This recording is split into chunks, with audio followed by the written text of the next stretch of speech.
Our celebration in 2020, aborted unfortunately by the COVID virus, was a celebration of private philanthropy in the United States, such a unique characteristic of our country, and a characteristic which has enabled us not only to found our work, but to continue to expand and support it throughout the world. I continue to be overwhelmingly grateful to the individuals who have supported us through enormous philanthropic donations. You will hear next from some of our major supporters who explain their interest in philanthropy and their dedication to using their own resources to support endeavors like ours throughout the world. Pat, we're delighted to honor you as a great example of private philanthropy and the usefulness and probably the uniqueness of American philanthropy. Tell us about your Philanthropic Adventures. You said your family manages several foundations. Yes, one of which is neuroscience. One is the third generation, also with a thrust of neuroscience, but they are interested in childhood depression, also in secondary education, and now early education. And then the third prong is my mother's foundation, which is Children's Health in Maine. So you have 4 generations of philanthropists? Yes, we have. Starting with your parents? Starting with them, and us, then our children, and our children's children, my grandchildren. How did you become interested in philanthropy? When I married John, they were very definitely involved in philanthropy. My father-in-law started the Maine Fund in 1945, which was really a vehicle for his own personal philanthropy. He didn't have a shape to it. He was chairman of the board of Mount Sinai here in New York, and he did a great deal there. And so he ran the foundation until his death, and then John took it over in the early 70s. To me, the best part of it is the mentoring program that they've started, which is the initiative of getting the medical schools to expose the students to depression and to also to overall mental health of children and to understand the signs when they come into their offices. It's a very underappreciated thing, depression in children, don't you think so? Absolutely. So teaching is a common theme across all of your... Absolutely, and as I said, I've recently become extremely interested in early childhood development. We have shifted in medicine from a clinical examination of the patient to an investigation of the molecular biology at the level of the genome and genes, and how it is impacted by whether you're male or female. It turns out all of our genes are expressed differently depending on whether we're male or female. And that's what shapes the unique physiology of men and women and boys and girls. The neurodevelopmental impact is very interesting, and how genes are impacted by the environment of children who are being formed even in uterus is a very interesting new area of study. Wow, I didn't know that. Well, Pat, we're very grateful for your support of the work that we do. You're a very active philanthropic force, and the whole theme of this is the advantages that we've all experienced as a result of private philanthropy in this country.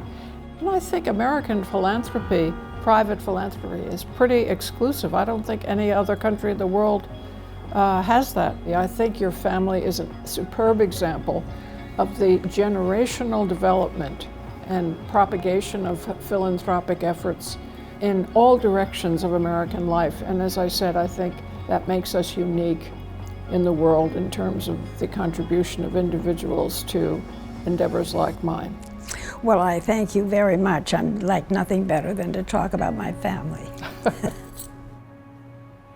As you know, the theme of our celebration is the value of private American philanthropy, which has been a long tradition in this country and may be unique to the United States.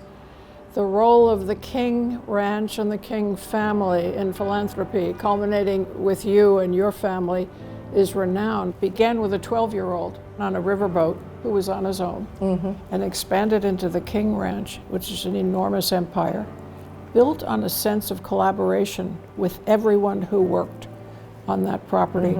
It was almost organic to the organization, Yes. basically. The name Kleberg is basically associated with the King Ranch today, but it was their daughter, Captain King and Mrs. King's daughter, Alice, who married Robert Kleberg Sr., who was the attorney for Captain King. Captain King didn't know a thing about managing land. He literally told the villagers that if they would come to his rancho in South Texas and bring what livestock they had, their families, and help him learn to manage the land there, that he would give them a job for the rest of their lives, and he would take care of them.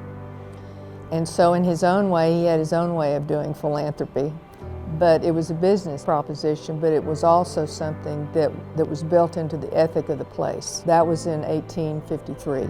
And you are the ultimate product of the evolution of that philosophy. What about your own proclivities for philanthropy? How did you form those?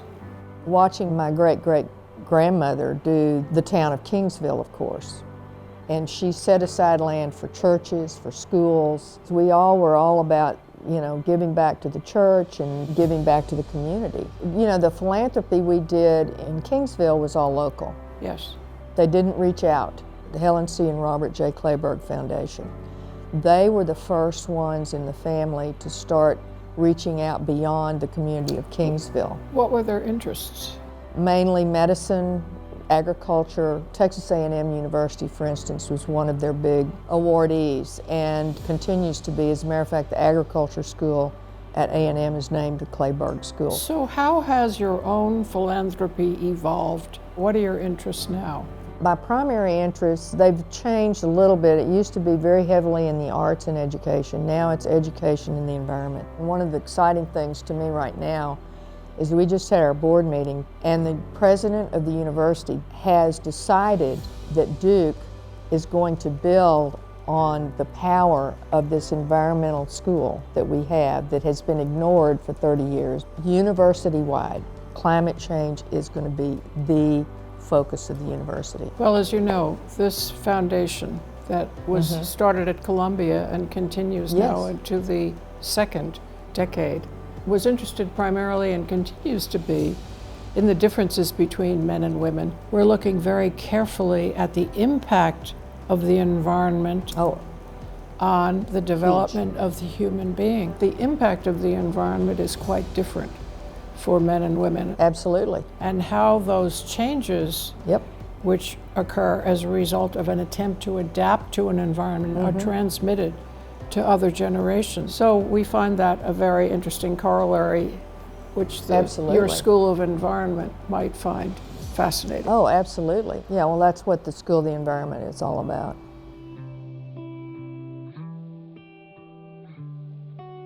I'm Isabel Slomowitz, and my husband Marvin is chairman of the board of the Foundation for Gender-Specific Medicine. We consider Marianne a dear friend in addition to being our go-to expert, and through many conversations learned about her interest in the differences between men and women and her plan to treat them according to their specific chromosomes rather than considering the functions of men and women as essentially identical. Marvin and I became convinced that Dr. Legato was opening the world to a new form of medicine which would change people's lives forever. She has since proven that theory, and gender-specific medicine is practiced everywhere in the world.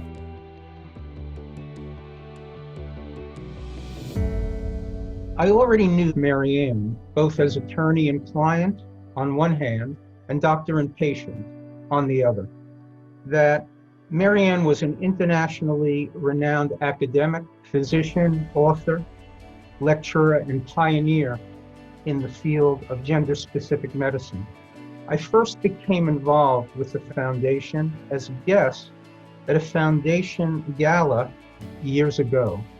I came to understand better than before how Dr. Legato's research and discoveries have personalized medicine by assisting doctors nationally and internationally in understanding the differences in the sex-specific experiences of men and women with respect to the same diseases. I also came to appreciate that issues of gender-specific medicine are issues of women's rights, which implicate moral principles, as do all issues of human rights. My continuing education in the area of gender-specific medicine instilled a wish on my part to play a role in supporting the Foundation's original scientific research, its creation of an evidence-based set of protocols to guide physicians, and the goal of the Foundation to educate both the lay public and the medical community. My friends and my patients and my colleagues have all continued in the most amazingly consistent way to send support for us. This is not just a call for your continuing support, but more profoundly, a thank you for your incredible generosity in the support of what we are doing. I look forward to a future in which we continue to collaborate with you in the private sector to advance our concept of how the human race can best be served in our international effort to continue to promulgate and support young people and those organizations who are doing the best work in the pursuit of gender-specific medicine.